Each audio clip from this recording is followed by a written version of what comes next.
noite. Tudo bem com vocês?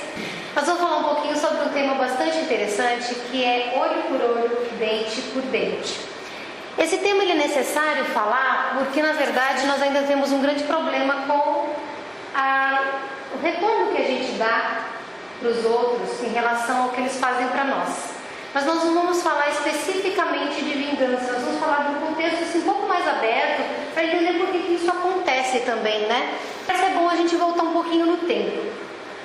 1780, mais ou menos, 18 séculos antes do Cristo, existia um rei chamado Hammurabi, lá na Mesopotâmia, e ele fez um conjunto de leis que chamado Código de Hammurabi, e dentro desse Código de Hammurabi está a lei ou a pena de Talião, que é conhecida, que é olho por olho, dente por dente, o que significa dizer o seguinte, que para cada ato cometido, um ato exatamente igual na compreensão do legislador seria feito em retorno, para que essa punição refreasse os maus ímpetos das pessoas, que à época eram muito bélicas. Ok, para vocês terem uma ideia de como a coisa acontecia, nesse Código de Hammurabi, ele diz assim, lá por exemplo, na lei 196, se alguém arranca o olho a um outro, se lhe deverá arrancar o olho. No 197, se ele quebra o osso a um outro, se lhe deverá quebrar o osso. Na 200, se alguém parte os dentes de um outro de igual condição, deverá ter partidos os seus dentes. Então, o Código de Hammurabi, ele vem dizendo o seguinte, o que você fez para alguém exatamente igual será feito a você. Isso refreava, de certo modo deveria refrear, o impulso daquele que comete o mal. Chega Moisés, 1300 anos antes de Cristo, ou seja, mais ou menos 500 anos depois do Hammurabi, e chega lá nos 5 primeiros livros da Bíblia, que se chamam a Torá. Esses aqui eu cito 3 dos livros de Moisés.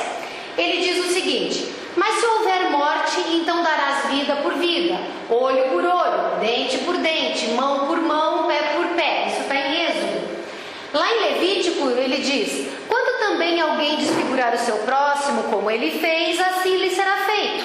Quebradura por quebradura, olho por olho, dente por dente. Como ele tiver desfigurado algum homem, assim se lhe fará. E lá em Deuteronômio, o teu olho não perdoará, vida por vida, olho por olho, dente por dente, mão por mão, pé por pé. Vocês podem observar então que Moisés se fundamenta na lei ou na pena de Talião, que é escrita pelo rei Hammurabi. E eu não achei, não me recordo para citar, mas eu sei que existe, o próprio Hammurabi também já utilizou essa mesma lei de um outro que já existia, de um outro rei, de um outro legislador que já existia. Então essa lei aqui não é novidade nenhuma, não foi Moisés que inventou a pena de Talião e provavelmente não tenha sido o Hammurabi que inventou a pena de Talião. Era o que existia na época de Jesus. Ela fazia o quê? Com que essa vingança que acontecia evitasse com que o outro agredisse. Mas começou a ser usada não como uma forma de legislar no sentido de refrear o crime, de refrear o erro. Começou a ser usada como essa vingança que eu cito e que diz o seguinte, se você me fizer, eu te dou um troco proporcional. Para quem trabalha em mediúnico, normalmente quando escuta as comunicações mediúnicas dos espíritos que são muito endurecidos, que são sofredores, normalmente ele fala, eu estou perseguindo o fulano porque ele me fez mal, ele merece. Não é nada mais, nada menos do que um indício da sua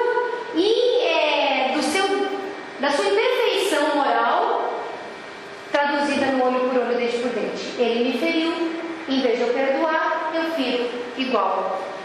Ou pior, isso não acontece só com os espíritos, nós fazemos assim.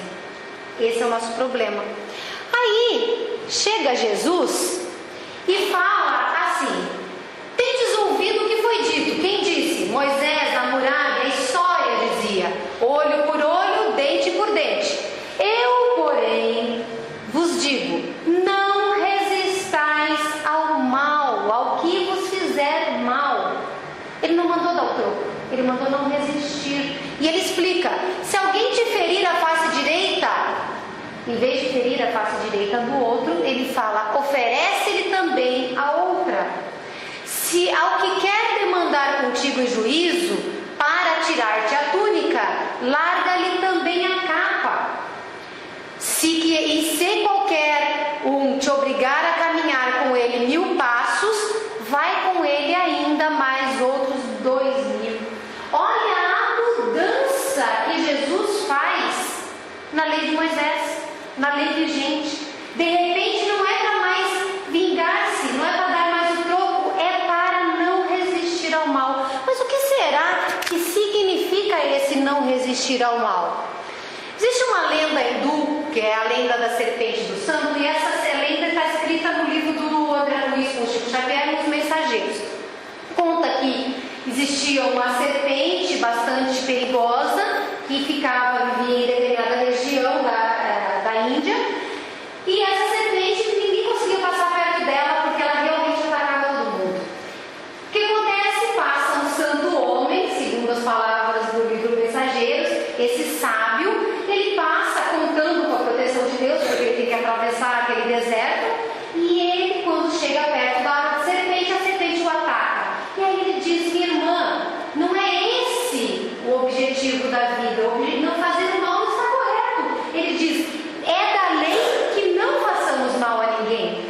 A serpente, envergonhada com a elevação moral, com aquela energia boa daquele sábio, o hindu, ela repensa. Ela diz: não vou. Ela pensa com ela mesma: eu não vou mais atacar ninguém, eu não vou fazer o que ele diz. Se está errado, eu não vou mais atacar. E o que acontece com ela? Ela tenta começar a andar na cidade para mostrar que ela já não era mais má.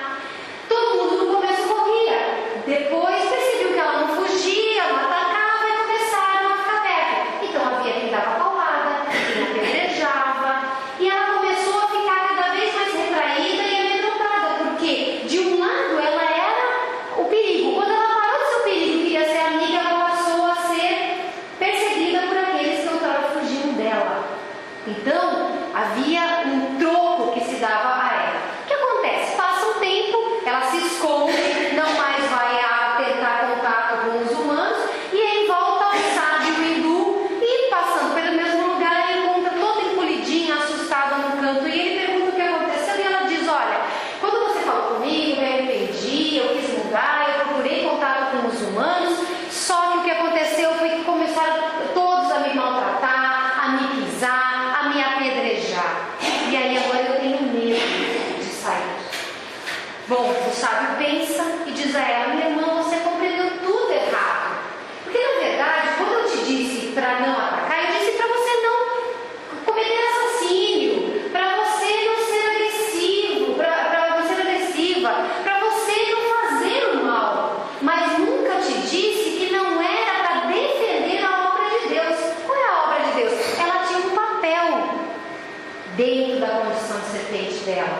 Para ela, ele diz inclusive no texto assim: defende a tua cooperação na obra do Senhor, não mordas nem firas, mas é preciso manter o perverso à distância, mostrando-lhe os teus dentes e emitindo teus silvos. O texto diz isso, e aí a gente recorda do que Jesus disse: não resistais ao mal. Será que não resistir ao mal é submeter-se ao mal? Ou é não reagir ao mal como olho por olho, dente por dente, num sistema de vingança, de crueldade? Nós temos a obrigação de nos defender do mal, nós temos a obrigação da prevenção, dos cuidados conosco, tanto na questão material, física e também na questão espiritual. Não é por menos, por exemplo, que em relação ao espiritual nós oramos, fazemos evangelho no lar, tentamos sintonizar com Deus. Isso é uma forma de nos defender do mal, das obsessões, das influenciações espirituais negativas, por exemplo. Quando a gente diz que não quer andar com alguém que seja uma pessoa que, entre aspas, seja má companhia, na verdade nós não estamos querendo o mal dessa pessoa, nós não queremos que o mal dela venha para nós. Não quer dizer que não possamos ajudá-la de outra forma. Então a lenda hindu é para dizer o seguinte: não resistir ao mal não é submeter-se ao mal, mas não fazer a vingança que nós estamos há muitos e muitos milênios carregando nas costas.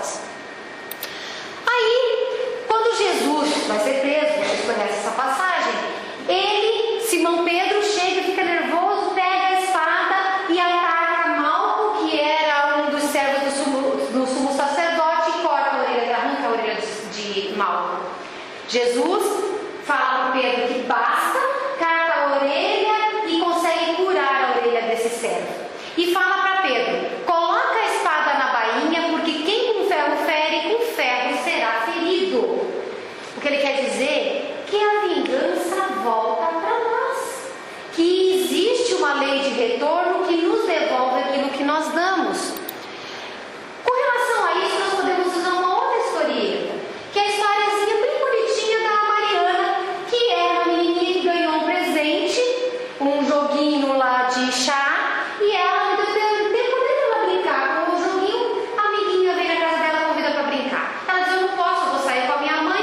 Ah, mas você me empresta, Mariana? Ah, Júlia, eu não quero emprestar para você, porque eu nem brinquei. Ah, mas eu vou ficar sozinha aqui, eu prometo para você que eu cuido, eu vou brincar ali na garagem sozinha. Aí a menina, com ciúmes, mesmo assim era a amiguinha que estava pedindo, vai lá e empresta o joguinho de chá. Ok. Quando ela volta do passeio com a mãe, o que ela vê na garagem? Os brinquedos todos jogados e quebrados. Aí ela fica brava, fica com raiva, ela chora, ela bate o pé e ela vai subindo com a mãe para o apartamento dizendo: mãe, mas você viu o que a Júlia fez? Ela emprestou, ela sabia que eu tinha ciúmes, ela não queria emprestar, ela usou e ela destruiu e ela jogou lá embaixo, largou tudo lá, mãe. Eu vou no apartamento dela e vou brigar e vou dizer que eu não quero ser mais amiga. A mãe dela disse assim: Mariana, você lembra o dia que você usou aquele vestido lindo branco? E quando você saiu na rua perto da casa da vovó, passou um carro e jogou lama no seu vestido? O que aconteceu que a vovó falou pra você? Você queria correr dentro de casa, você queria fazer o quê? Você queria lavar, você queria resolver o problema na hora. Vovó disse o quê? Ela disse: filhinha, deixa secar. Quando a lama secar, fica mais fácil de resolver o problema. Quando a lama seca, é mais fácil de tirar o vestido branco, é mais fácil de limpar. Com a raiva, diz a mãe, é a mesma coisa. Deixa a raiva secar, Mariana. A menina não entendeu muito bem o que a mãe falou, ela foi para a TV. Quando ela termina, liga o programinha preferido, dá 5 minutos perto da campainha. Quando ela vai abrir a porta, antes que ela abra a boca para xingar a amiguinha, para reclamar da amiguinha, para dizer que não quer ser amiga da Júlia, a menina diz: Mariana, sabe aquele menino mal da outra rua que vive perseguindo a gente? Eu estava brincando com o seu joguinho sozinho e eu falei que ia brincar sozinha. Ele quis brincar junto e eu não deixei. Ele pisou na bandejinha, ele chutou as pecinhas, o bullying de criança estragou tudo. Eu saí correndo para a mamãe, contei para ela, a mamãe ficou preocupada e nós fomos imediatamente comprar um presente novo para você, igualzinho. Eu espero que você não fique com raiva de mim, porque eu não tive culpa. Aí a Mariana, que aí ligou o que aconteceu com a menininha, o que ela disse com o que a mamãe falou, disse assim: ah, não se importa, a minha raiva já secou, vem aqui que eu vou te contar a história do meu vestidinho branco. E vai pro quarto brincar com a menina. A história da raiva secar é exatamente sobre isso. Se a gente não fizer uma pausa dentro dos nossos impulsos de raiva, nós vamos alimentar não só a raiva, mas a mágoa, o ódio, o sentimento de vingança. Bom, mas eu não terminei com as histórias hoje. Vocês conhecem José Carreira e Plácido Domingo? Eles são conhecidíssimos no meio das óperas, porque eles são tenores famosos. E o que acontece com esses dois especificamente? Eles são espanhóis. E lá existe uma briga política na Espanha entre os catalães e os madrilenhos. E um é catalão e o outro é madrilenho. Então, desde 1984, eles tinham uma grande briga por conta da origem política, dos conhecimentos políticos deles. Então, eles eram inimigos, declarados. Na hora de fazer contrato com um, ele fala: se o outro cantar, eu não vou. Era assim a questão. Isso em 1984. Só que em 1987, o Carreiras, que era um cara muito famoso, bem de vida, o Carreiras descobre que está com leucemia. E era um câncer muito, assim, bem resistente. E ele começa a fazer um tratamento muito caro. Ele começa a tratar, ele faz as suas recebe doação de medula óssea, ele faz tratamentos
você salvou a minha vida, me perdoe por tudo que eu lhe fiz. Plácido levanta carreiras, abraça-o e sela-se ali uma grande amizade. Mais tarde, um jornalista pergunta: por que você fez isso de fundar, criar a Fundação Formosa por causa do Carreira? E, além de vocês serem inimigos, ele era o único que tinha poder de concorrência com você. E ele responde: uma voz tão bela como aquela não poderia se perder. O perdão, ele é algo que acaba com o mal. O perdão, ele cura não só as relações humanas, mas ele cura a alma. Talvez se Carreiras tivesse morrido odiando Plácido Domingos, de repente ao estar lá do outro lado, talvez até mesmo relembrando vidas passadas, ele se tornasse até mesmo um obsessor, sabendo de N coisas que durante a encarnação ele não lembrou, mas do outro lado ele viu, ele lembrou, mas o que acontece é o contrário. E outra, o Plácido, ele nunca falou pro Carreiras, ele só descobriu quando ele foi tentar se associar, porque ele não queria humilhar o seu inimigo. Isso é um verdadeiro perdão, isso é um verdadeiro gesto de amor, porque ele poderia ter dito assim: escuta aqui, apesar de ser meu inimigo, você canta bem pra caramba, e eu tenho dinheiro sobrando, se você quer uma graninha emprestada, eu dou pra você se curar. Você acha que ele ia aceitar? Não, ele preferia morrer, provavelmente, como muitos de nós preferíamos morrer a aceitar uma caridade, entre aspas, desse jeito. Mas ele fez tudo certo e hoje são amigos. Quer dizer, hoje eu não sei, porque eu não sei nem se eu verifiquei se os dois estão vivos, eu não me recordo. Eu sei que o terceiro tenor morreu, né? Bom, essa é a história deles. Linda, não é? Perdão, gente. Responde muito melhor em relação à vida, em relação ao problema com o outro, do que a vingança, do que o olho por olho, dente por dente. Lá em Romanos, Paulo diz assim: porque nem mesmo compreendo o meu próprio modo de agir, pois não faço o que prefiro, e sim o que detesto. Porque não faço o bem que prefiro, mas faço o mal que não quero. Parece estranho, talvez, mas quantos de nós falamos assim: eu quero ser bom, eu sou bom? Eu uso muito isso. Na teoria, eu sou ótima, eu sou boa na teoria. E a minha prática? Porque eu não faço o bem que eu prefiro, mas eu faço muitas vezes o mal que eu não quero. E isso acontece com todos nós. Nós ainda temos imperfeições que nós não controlamos, que nós não lutamos com elas adequadamente, e elas nos fazem agir como nós não acreditamos mais, como nós não queremos mais, mas como nós ainda fazemos. Porque a evolução, o progresso exige tempo, exige maturidade, exige esforço. Então Paulo falou isso lá depois de uns anos, depois de Jesus, sei lá, 60 anos depois de Jesus, mais ou menos, ele falou isso. E todo mundo sabe que Paulo foi um dos maiores, sem ter conhecido Jesus em vida, foi um dos maiores apóstolos de Jesus. Cristão, depois que descobriu a fé em Cristo, porque antes ele apedrejava cristão, ele descobriu, aí ele fez assim a divulgação do cristianismo de uma forma maravilhosa, mas ele admitia que ele não fazia o bem que ele queria, que ele sabia que era certo, que ele tinha como teoria, e ainda fazia o mal. O que acontece com isso em relação a esse tema que nós estamos falando? Nós precisamos nos esforçar, nós precisamos trabalhar, nós temos as imperfeições, não adianta fingir que não temos. Aí eu recebi da minha amiga Bárbara esse texto ontem, que é da carroça das abóboras. Como é que vai caber carroça e abóbora dentro do tema vingança, olho por olho, dente por dente? O que acontece é o seguinte: o cara lá que dirigia a carroça, vamos fazer por tempos modernos, dirigia a carroça, pilotava a carroça, ele devia ser uma Vânia da vida com mania de perfeccionismo, ele queria as abóboras todas certinhas lá na carroça, ele arrumou tudo bonitinho, encaixou uma por uma, tudo perfeito. Saiu pelas estradas. Só que a estrada de buraco não eram as estradas nossas aqui brasileiras, eram mais antigas, sem asfalto. Tinha buraco, tinha pedra, tinha relevo. Toda vez que a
Quando nós que somos ainda seres imperfeitos, que ainda erramos, que temos os nossos sensos de raiva, nossos instintos de ódio, nossas vontades de vingança, quando nós decidimos, assim como Paulo diz, eu sei o que é o certo, eu sei o que é bom, eu quero o que é certo, é bom, mas eu ainda erro. Quando nós decidimos que nós queremos fazer o certo e o que é bom, a gente está colocando a nossa carroça da nossa vida na direção do nosso alvo, do nosso objetivo, que é quem? Deus. Quando nós focamos no objetivo da nossa vida, direcionamos a nossa carroça, o que acontece com as nossas imperfeições, as nossas abóboras? Elas vão ter hora que elas vão pular com os solavancos da vida. Mas se nós mantivermos o foco, se nós mantivermos o esforço, se nós tivermos os nossos olhos lá no objetivo final, a própria vida vai se encarregar de colocar as abóboras no lugar, vai se encarregar de fazer com que as nossas imperfeições sejam substituídas, ajeitadas e colocadas no lugar para se tornarem virtudes.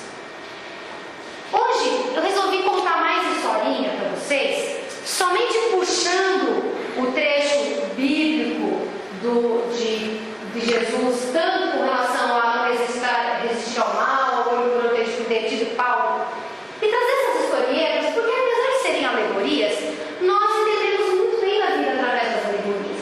Se nós pudermos compreender que a imperfeição não é um mal em si, apenas é um passo dentro da cena do progresso, o que vai acontecer conosco? Em vez de nos julgarmos como perdedores, como fracassados, como pessoas que nunca terão jeito, como pessoas que jamais acertarão, que jamais progredirão, que jamais estarão nos pés do Cristo, ou de qualquer outro que nós tenhamos assim como hoje, antes do Cristo, como alvo, modelo de comportamento, se nós pensarmos ao contrário, nós estamos num trecho da estrada que tem solavanco. Com o solavanco, as nossas imperfeições surgirão. O que nós temos que fazer? Tem que deixar a raiva secar, tem que perdoar, tem que saber como não resistir ao mal sem que ao mesmo tempo nós nos submetamos a ele, e tem que saber que precisa ter foco, ter alvo, ter objetivo, que nós estamos na estrada,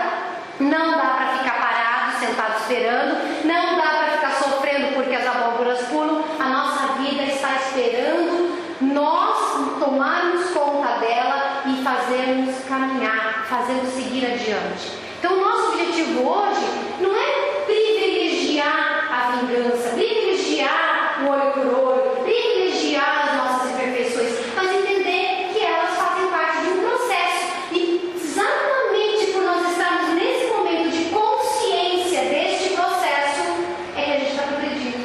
Porque duro mesmo seria se a gente nem notasse que a gente sente raiva, que a gente odeia, que nós nos magoamos e que nós ainda não sabemos para que direção colocamos na nossa carroça. Então precisamos despertar para isso.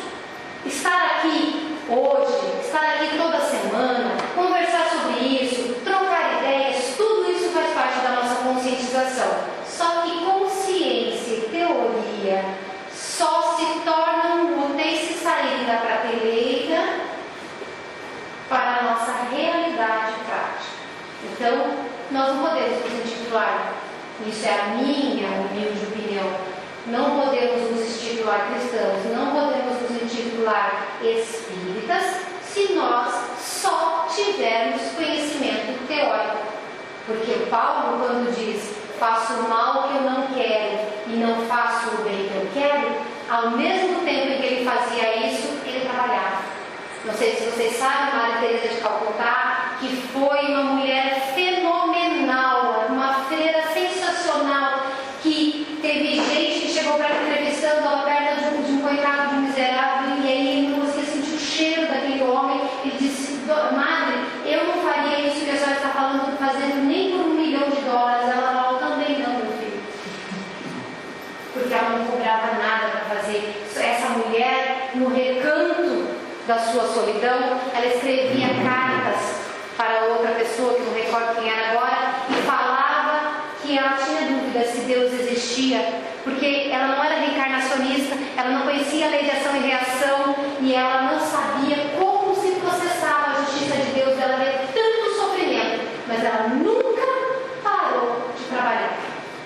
E aí, vocês acham que ela está longe do céu? Certo?